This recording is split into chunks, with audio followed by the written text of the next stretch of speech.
Sama ada secara fizikal, secara intelektual, secara emosional, ataupun secara spiritual. Tuan-tuan hadirin yang dirahmati Allah, masa dalam kita rukuk, kita sunatkan sebut Subhana Rabbiyal A'la, Subhana Rabbiyal Azim wa bihamdihi. Adapun subhanallah, ada orang kata tak boleh tak sebut Subhana Rabbiyal Azim wa bihamdihi, bid'ah. Dia jawab balik, bid'ah ni apa? Saya boleh benda tinggal letak satu rukuk itu ikut kesenangan kita ya. Subhana Rabbiyal Azim wa bihamdihi, maksudnya apa? Ada bid'ah tu. Tahu tak maksudnya? Maha suci Allah yang Maha Agung. Subhana Rabbiyal Azim, Maha suci Allah yang Maha Agung. Wa bihamdihi, pada pula segala puji-pujian. Bid'ah apa begitu? Kalau bid'ah kali itu bid'ah yang baik. Ada setengah orang agak kepala tak nak terima bid'ah baik, bid'ah sesat belakang. Habis buat jalan raya sesat, batu sesat, tapi tak buat jalan raya tu. Tapi makan ada nasi lemak, nasi lemak kopi, makan, tak makan. Dia kata tak, ni bid'ah adat. Kita jawab balik, adat boleh jadi ibadat. Dengan apa? Dengan ni niat. Innamal a'malu binniyat. Asal mandi biasa, tapi jangan kita niat mandi wajib. Wajib lah. Wajib ya. Memang kita mandi pun. Kali kita niat mandi sunat air fitri. Sunat apa? Pada sunat. Niat mandi sunat jemaah, cakap pada jemaah. Kalau tak niat mandi je tak asal gitu. Tapi ada, tak ada. Jadi macam mana kita nak hubung kait antara adat dengan ibadat? Pemisahnya, pemutusnya adalah niat. Bagaimana bisa mungkin kita boleh jadikan benda-benda ni bid'ah adat, bid'ah ibadat? Kalau bid'ah ibadat tak ada dalil, apa bertentangan dengan syarak? Ini tak bertentangan dengan syarak. Kita sebut puji Allah, subhanallah, maknanya puji Allah, maha suci Allah. Suci Allah bukan suci daripada sapu, daripada kotoran, daripada pencemaran. Suci Allah maknanya la ilaha illallah wahdahu la syarika lah. Maha suci Allah. Dia Tuhan yang esa, dia ada sekutu lagi. Allah bukan disik, bukan dirik, bukan disipan, bukan pemecah, bukan dicair, bukan gas. Laisa kamitslihi syai' wa huwa samiul basir. Tidak ada satu benda, satu jasad, satu zat, satu perkara yang sama super setara sebanding dengan Allah. Nanti kita sebut subhanallah, subhana rabbika rabbil izzati amma yasifun, subhanallazi asra bi 'abdihi ila al-masjidil haram ila al-masjidil aqsa. Yang kita sebut subhanallahi wa bihamdihi, sama itu subhanallah, subhanallah, subhanallah. Dia kata sebut subhanallah dalam rukuk, dalam sujud. Tapi fikir Allah ada mata, ada tangan, ada telinga, ada kaki, ada reti, Allah duduk di arsy, Allah gerak. Ini ajaran apa ni tuan-tuan? Ini ajaran Yahudi, bukan ajaran Islam. Ajaran Islam laisa kamitslihi syai'un wa huwa as-sami'ul basir. Ajaran Islam berkait dengan Allah, walam yakul lahu kufuwan ahad. Ajaran Islam berkait dengan Allah, subhanallah, subhana rabbiyal azim wa bihamdihi, maksudnya kau yang maha agung pada mula segala puji-pujian. Atau kita sujud, subhana rabbiyal a'la wa bihamdihi, maksudnya kau yang maha tinggi pada mula segala puji-pujian. Ada dalam kita mengaji kitab akidah disebut apa? Qala ta'ala bil abadi. Allah tak sama dengan benda yang baru. Kullu ma siwa Allah fa huwa makhluqun. Bukan benda yang baru kita, baru mereka, baru sektor, baru tubik, baru keluar, baru produk. Yang dimaksudkan dengan benda yang baru, kullu ma siwa Allah fa huwa makhluqun. Selain daripada Allah, benda baru belum. Orang nak kaji sifat 20 tu jadi bengok. Ini kata macam-macam. Allah ada mata, ada tangan, ada kaki, ada tuki, ada kepala. Lepas tu kita tanya pula macam mana tu? Jangan kayakan Allah yang makhluk. Allah tak sama yang makhluk. Tapi Allah ada kepala, ada kaki, ada tangan. Kita kata kaki, kepala, tangan tu komponen daripada tulang, darah, jasad, saraf, kulit. Mustahil Allah memiliki anggota badan. Lalu kita katakan benda ni ada pada Allah. Maknanya benda ni betul-betul berbadan, berjisik, berjasad. Sama ada tadi pada komponen berpecah, bercair atau gas. Mustahil Allah berhajat pada usul-usul ini. Ada Allah sebut Allah waliyun 'anil 'alamin. Allah maha kaya daripada berhajat pada benda-benda. Walam yakul lahu kufuwan ahad. Wala tadribu lillahi al-amsal. Tersebut jangan kamu mempersamakan Allah dengan sesuatu. Jangan melakukan Allah pada persamaan. Jangan. Wala tadribu lillahi al-amsal. Nabi mengatakan man za'ama anna ilahana mahdud faqad jara ila khaliqil ma'bud. Barang sesiapa yang menyangka atau mendakwa bahawasanya Allah itu ada hak batasan tertentu, maka sesungguhnya dia jahil tentang ketuhanan Allah. Imam Ghazali mengatakan la tasihul ibadatu illa ba'da ma'rifatil ma'bud. Tidak sah ibadah dilakukan seorang kecuali setelah dia benar-benar mengenal Allah. Betul dalam takbir ihram Allahu Akbar. Allah Maha pusat dalam hatinya. Mungkin kenal Allah. Ini manusia. Allah ada zat, ada sifat, ada perbuatan. Benar. Jangan sama-samakan Allah yang makhluk pula. Ini orang promosi sekarang. Kita kata ni akidah Yahudi. Nama ni akidah Wahabi. Tak, saya bukan Wahabi. Tapi dia promosi akidah apa? Akidah tajsim. Akidah menjisikkan Allah. Menganggap Allah itu ada badan, ada apa? Alhamdulillah. Imam Zun al-Masri mengatakan mahma tasawwarta bi balik wallahu bi khilafi dzalik. Apa yang anda bayangkan tentang zat Allah bertentangan dengan apa yang anda bayangkan. Masa rukuk dan masa sujud. Itu penting kalimah subhanallah, subhana rabbiyal a'la wa bihamdika, subhana rabbiyal azim wa bihamdika. Itu penting. Ataupun bila kita sebut Allahu Akbar dalam takbir ihram, ataupun kita sebut Allahu Akbar dalam takbir ihram, dalam takbir raya, itu sama saja. Zat sifat perbuatan Allah Maha Suci daripada segala sifat kekurangan. Sekali tidak sama, tidak serupa, tak setara dengan makhluk. Juga bila kita sebut syahadat la ilaha illallah, ini dia. Baik, tuan-tuan, ada juga di kalangan kita bila sembahyang, dia takbir, lepas takbir ihram tu, dia takbir belum daripada takbir ihram tu, kangkang luar, kangkang bil, kangkang luar. Ada sembahyang, ini apa ni? Sembahyang sembah. Masa mana ni? Masa senrak. Jumhur ulama sunnah jika muslimat gampang sikit. Kita sunnah jika orang gemuk, orang besar, orang buruk, orang panjang, orang pendek, ke jika. Ada lagi sah dalam bahasa kita sah. Kalau nak dikirakan merapatkan sah bahu-bahu. Kerana kapasiti bahu lebih besar daripada kapasiti kaki. Dapat bahu apa sah? Kalau kaki tak dapat. Satu lagi ialah nak meluruskan sah tumit ke tumit. Tengok ni kita katakan ini garis saja. Kita letak tumit kita atas garisan ni dan tumit orang lain pun atas garisan. Bila imam kata rapatkan sah, luruskan sah, kita paling kanan tengok tumit di atas semua atas barisan tu, atas lain kabel tu, maka apa dah sah dan luruskan sah. Gapak tangan maknanya gapakkan sah, luruskan sah maknanya tumit kita tu satu lain.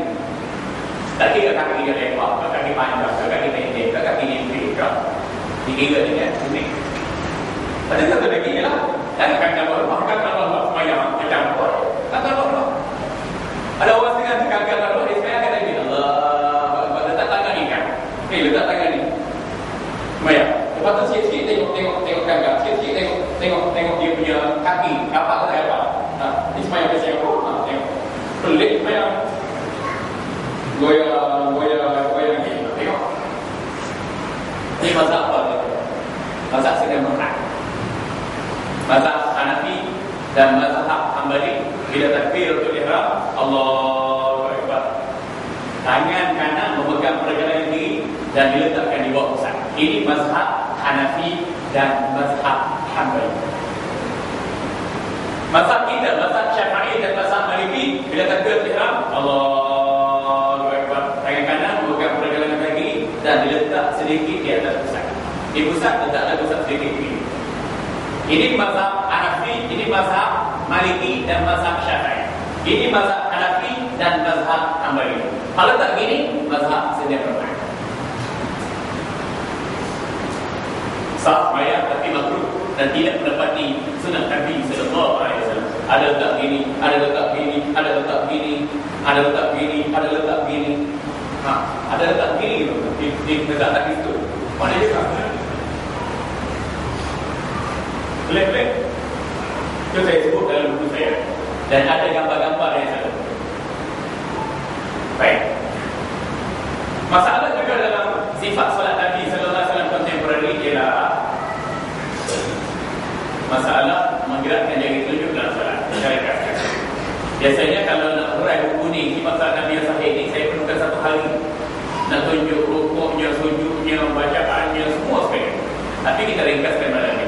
Walaupun imam baca saya cakap tak ada limit, tapi saya pun nak balik rukuk pula esok kerja. Boleh jamaah 3 jam? Boleh, tak ada masalah. Baik, kita ringkaskan. Dan nanti kita buka salah. Ada orang dia gerakkan jari tunjuk begini. Satu. Kedua, dia pusing. Nyanyi song semata tadi, maragi sing, dia pusing. Ikut arah jam. Ada setengah tu pula yang ketiga, dia pusing ikut lawan jam. Boleh jadi nyanyi song semata tadi, semati lem. Ada setengah tu siap boleh. Dia tulis. Asyhadu an la ilaha illallah. Dia tulis at-tahiyyah. Aku ikut tulisan Jawi. At-tahiyyatul mubarakah, wassalawatu thayyibatu lillah. Kita duduk sebelah saya. Kita tahiyat lain. Ada tak untuk pondok ini? Syekh Jalaluddin Mananti rahimahullah ada ngajar kita macam tu kan? Syekh Abdullah Fahim ada ngajar kita macam tu kan? Tutup buku kita dulu, ada ngajar kita semayang. Tak ada apa-apa. Ini semayang kasih baru. Tahiyat kasih baru. Mari kita tengok mazhab. Mazhab Hanafi dan mazhab Hambali ketika tahiyat dia orang duduk ini. Tak juga at-tahiyatul mubarakatuh salawatu thayyibatu lillah. Bila kita salam, assalamualaikum warahmatullahi wabarakatuh. Assalamualaikum warahmatullahi wabarakatuh. Mazhab Maliki sekali dia. Asyhadu an la ilaha illallah, la ilaha illallah. Naik sekali tu. La ilaha illallah, naik tu. La ilaha illallah, naik tu. Sekali dia. Naik tu. Sekali dia. Mazhab kita mazhab Syafi'i. Pandangan majoriti mazhab kita duduk gini mula-mula dapatkan. Dapatkan tangan ketika tahiyat pertama atau tahiyat akhir itu sunat dapatkan tangan. Dan kita sebut la ilaha illallah, naik kaki telunjuk. Kaki jari digenggam, 3 jari digenggam dengan ibu jari. Ini jadi seperti angka 53. Jari tunjuk diangkat la ilaha illallah sebagai tampihan al-tauhid, isyarat Allah Esa, la ilaha illallah. Dan sunat mata kita mula-mula tengok pada tempat sujud. Bila disebut la ilaha illallah, sunat mata kita tengok sini, jari diangkat mengesakan Allah bagi satu isyarat. La ilaha illallah. Baik. Ini disebutkan dalam Sahih Muslim. Kan Nabi sallallahu alaihi wasallam wada'a yadahu al-yumna ala rukbatihi al-yumna wa wada'a yadahu al-yusra ala rukbatihi al-yusra wa aqada thalathata wa khamsina wa asyara bis-sabab. Nabi sallallahu alaihi wasallam ketika tahiyat meletakkan tangan kanan atas paha kanannya, meletakkan tangan kiri atas paha kirinya. Dan baginda bila mana bertasyahud menyebut nama Allah la ilaha illallah, mengangkat jari telunjuknya yang kanan dan membuat genggaman jari jemari yang lain seperti angka 53. Mana 53? Tuan-tuan tengok. Ini 53. Ini bulat di dalam bahasa Arab 5. Mana 3? Satu naik atas, di 3 dalam bahasa Arab. 53. Bukan buku 35. Di 53. Apa maksud 53 Ustaz? Jari ini mengesahkan Allah. Nombor 3 ni, jari ini isyarat mengesahkan Allah. Jari ini tunduk pada Allah. Ibu jari tunduk cara begini, anak jari tunduk pada begini. Ini simbolik pada 53. Nampak? Dalam hadis yang lain disebutkan kerana Nabi sallallahu alaihi wasallam fi tashahudihi idza da'a wa la yuharrimuha. Nabi sallallahu alaihi wasallam ketika bertasyahud, baginda sallallahu alaihi wasallam berdoa dan tidak menggerakkan jarinya. Tidak menggerakkan jari maknanya tidak menggerakkan banyak kali jarinya. Jadi agak-agak ini mazhab saya berat. Lebih merujuk kepada pandangan Syekh Muhammad Nasiruddin Albani. Kita bukan kata nak mengenal-genal atau nak menghina Syekh Nasiruddin Albani. Kalau Syekh Nasiruddin Albani muhaddis, mana rankingnya, mana kedudukannya nak berbanding Imam Bukhari, Muslim, Tirmizi, Nasa'i, Abu Dawud, Ibnu Majah, Baihaqi, Imam Syafi'i, Imam Ahmad, Imam Abdul Bar, Imam Suyuti, Imam Ibn Hajar Al-Asqalani dan lain-lain. Kalau Syekh Albani nak mencetuskan fenomena yang baru dalam bidang fiqh, apakah ilmu fiqh dia itu boleh menandingi ilmu fiqh mazhab 4, mazhab 8, mazhab 12? Hanafi, Maliki, Syafi'i, Hanbali, Auza'i, Laisi, Tahari, Zaid bin Ali Zainul Abidin, Al-Auza'i dan lain-lain di kalangan ulama fiqh. Jadi pusat kita berpegang pada pandangan yang syas, pandangan Albani, pandangan syas. Bagi Imam Nawawi yang beratus tahun dulu telah menjawab persoalan ini dalam fatwa Nawawi muka surat 54. Dia telah menjawab bagaimana orang tanya pada dia berkait hukum menggerakkan jari telunjuk dalam solat. Dia kata tak jari telunjuk sekali saja, la ilaha illallah bagi syarat tauhid.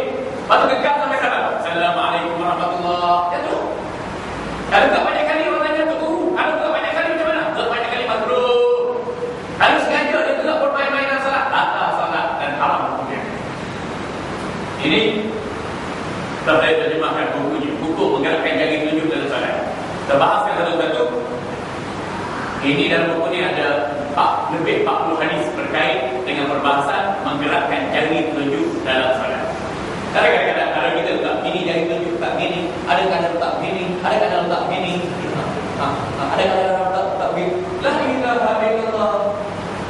Kita katakan letak itu makruh, tak batalkan solat, tapi tidak tepat bagaimana sunnah Nabi sallallahu alaihi wasallam. Waktu kita nak mengikuti sunnah Nabi sallallahu alaihi wasallam daripada sebesar-besar sunnah hinggalah sekecil-kecil sunnah. Tuan-tuan hadirin yang dirahmati Allah. Apa apabila kita melakukan amal ibadah, kita juga lakukan sesuatu yang terbaik dan terbaik. Bila kita rasa tidak confident, tidak yakin, maka rujuklah pada alim ulama, kerana mereka punya fakta yang benar dalam memandu kita melakukan ibadah. Baik, saya rasa cukup sekadar itu dahulu untuk saya lontarkan beberapa intisari terkait dengan penjelasan sifat salat Nabi yang sahih. Dan jika tuan-tuan ada persoalan, ada maklumat atau ada caranya, ada nama Allah atau nafkah, silakan.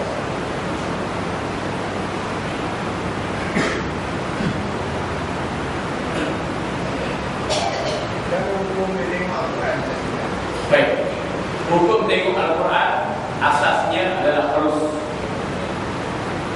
berpandukan pada hadis yang sahih yang diriwayatkan daripada Aisyah radhiyallahu anha. Aisyah radhiyallahu anha pernah bersolat di belakang hamba yang bernama Zakwan bersama barisan sahabat yang lain. Zakwan seorang hamba yang tidak banyak menghafal Al-Quran. Walaupun Aisyah radhiyallahu anha isteri baginda cukup alim, cukup pintar, cukup bijaksana, namun tidak berkelayakan untuk menjadi imam disebabkan kewanitaannya. Lalu bersolat di belakang Zakwan.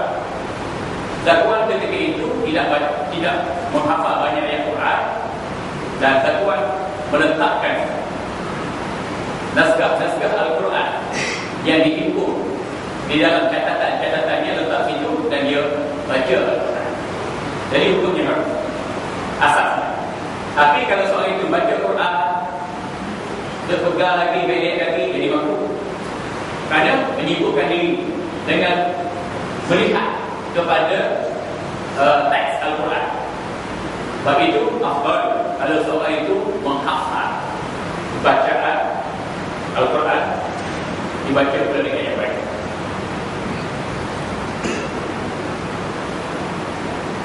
Terima kasih. Dalam ni saya ada bawa dalil dia, muka suratnya di sini. Baik, soalan, bagaimanakah yang dikatakan solat itu agama? As-salatu imaduddin. Nabi sallallahu alaihi wasallam bersabda, as-salatu imaduddin. Faman aqamaha faqad aqama ad-din, wa man tarakaha faqad hadaka ad-din. Salat itu dia agama. Pada siapa yang meninggalkan salat dengan apa? Dengan lengkap, dengan sempurna. Yang dia mengetahui syarat-syarat wajib salat, rukun salat, batal ataupun tidak sesuatu salat, serta dia dapat merasai kesan solat yang dilakukannya, itu yang dikatakan solat tiang agama. Bila dia tunaikan solat dengan lengkap dan sempurna, dia telah membina agama dalam jiwa dan kehidupan. Bila dia mencuaikan ibadat solat, cuai masa mana? Tak buat langsung ke? Tak ambil berdiri langsung, dua. Yang ketiga, buat juga solat, tapi bagaikan melepas apa kita tahu. Cara wajib solat pun tak tahu. Rukun solat pun tak tahu. Orang tegur buat tak tahu, dan dia sendiri tak ambil tahu. Hancur solat, hancur agama. Kerana dia tak ada bekalan untuk bina hati dia. Tak ada bekalan untuk dia nak jaga mata, tangan, telinga, kaki, kulit kepala dia. Tak ada bekalan untuk dia nak jaga bulu bidangnya. Maka seorang itu bila cuai solat, butuh agama dan butuh kehidupan dia. Yang kedua, adakah diterima amalan ibadat seorang oleh Allah SWT kiranya dia tidak menutup auratnya, padahal dia rajin melaksanakan solat dan baca Al-Quran. Solat satu ibadat, satu perintah. Menutup aurat satu larangan, juga daripada Allah. Jawabnya soalan itu dapat pahala bersolat. Bila solatnya sah, lengkap dan sempurna, dapat pahala solat.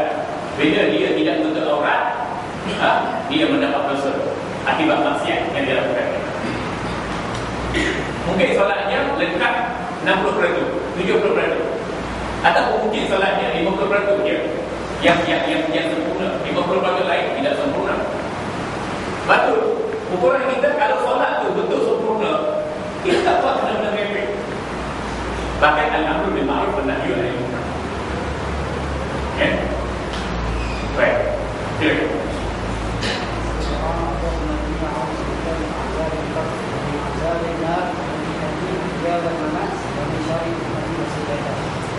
Memang kita baca sebelum bagi salam atau selepas kita bagi salam?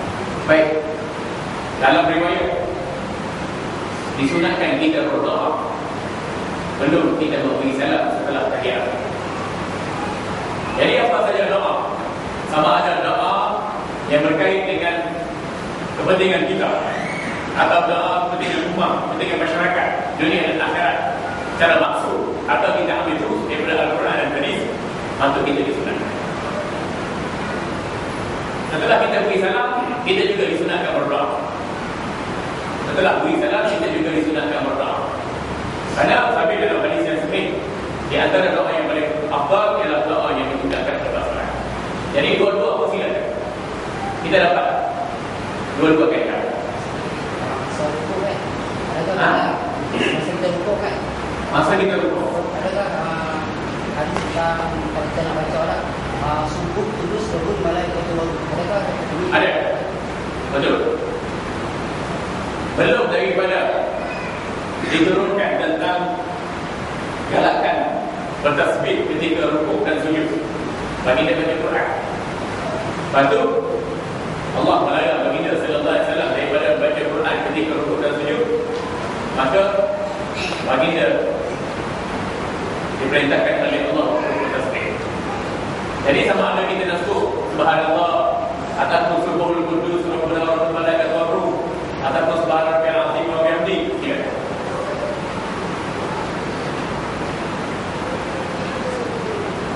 Okay. Dalam sujud juga disunatkan berdoa. Terutama sujud yang terakhir disunatkan berdoa. Kerana disebut dalam hadis yang sahih, seorang hamba itu paling hampir dengan Allah bila dia dalam keadaan sujud.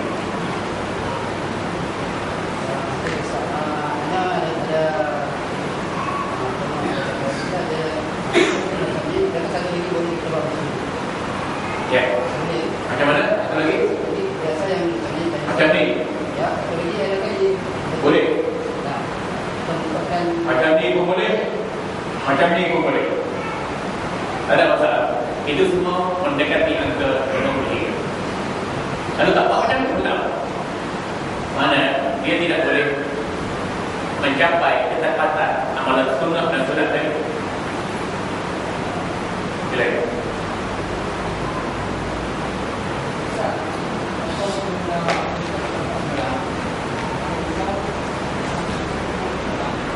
Baik, untuk makmum masbuk, makmum yang terlewat mengangkat takbiratul ihram dan berfatihah bersama dengan imam, kita istilahkan sebagai masbuk. Untuk makmum masbuk, dia hadir dan solat dengan imam. Kalau seorang sama seorang, tak perlu lah nak cakap.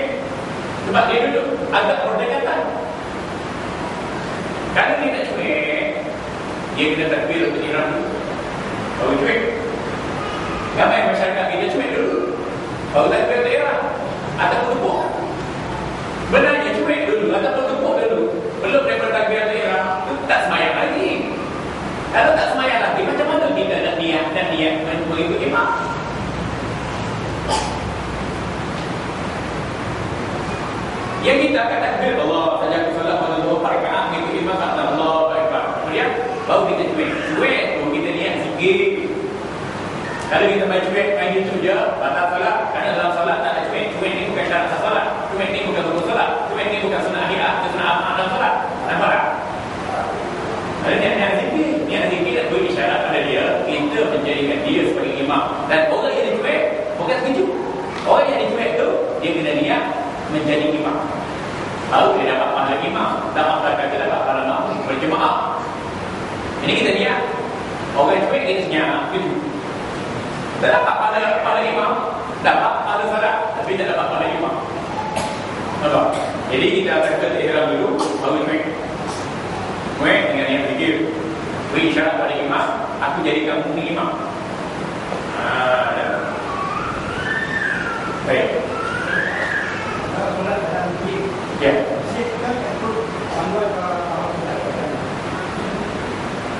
Kalau masjid dia ikut arah panduan kiblat yang tepat, kita yakin kita wajib dan setia jamaah. Wahai jamaah, kita telah bersolat dalam keadaan lagi arah kiblat, maka wajib kita memulai solat berdasarkan pada kiblat. Wajib kita tegur. Yang pertama. Yang kedua, kalau kita tegur jemaah lah, jemaah tak nak ikut. Jemaah kata, confuse lah. Haji kata kiblat kami salah, tapi kami kata betul. Maka bawa kes itu kepada Jabatan Mufti. Jabatan Mufti kena datang, kena buat pemeriksaan dan tentukan kerana kiblat. Dan bila ditentukan arah kiblat, kita kena ikut. Kita orang yang kena ikut. Biasanya kalau masjid dari kiblat, kita mesti kapal ya. Bukan butuh-butuh orang dalam masjid. Kalau ada bajet, tak apa lagi kalau kita buat baru. Ini kalau tak ada bajet, kita mesti kapal ya, sikit ya. Kecuali lah, belum ni kita kena sini. Kemudian ada orang cek kiblat belakang 360 darjah. Mustahil. Kalau lari mungkin 6 darjah, 7 darjah, 8 darjah. Saya pernah pergi buat pemeriksaan arah kiblat di Tawaf. Lari kiblat dia 7.5 lari kiblat. Masjid dibuat tahun 40-an. Awal akhir 30-an.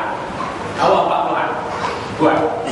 Dah semai itu 20 tahun dah, 70 tahun, 80 tahun. Lari arah kiblat 7 darjah.